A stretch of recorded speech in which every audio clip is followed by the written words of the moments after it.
Pacific பெருங்கடலில் ஏற்பட்ட சக்தி வாய்ந்த நிலநடுக்கத்தின் அதிர்வுகள் இந்தோனேஷியாவின் சில பகுதிகளிலும் உணர்த்தப்பட்டதாக தகவல் வெளியாகியுள்ளன. ஈரானின் பள்ளிகள் மீது அமெரிக்கா தாக்குதல் நடத்தியதாக கூறப்படும் குற்றச்சாட்டை அமெரிக்கா மறுத்துள்ளது.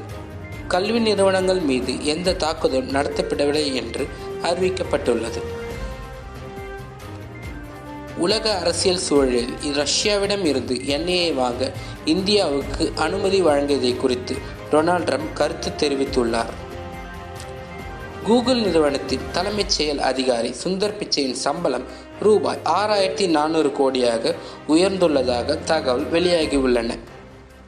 சர்வதேச சந்தையில் கச்சா எண்ணெய் விலை உயர்ந்துள்ள நிலையில் இந்தியாவிலும் பெட்ரோல் மற்றும் டீசல் விலை உயருமா என்ற கேள்வி எழுந்துள்ளது. நேபாள நாடாளுமன்ற தேர்தலை தொடர்ந்து பலோச்சித்ர ஷா பிரதமராக பொறுப்பேற்கிறார்.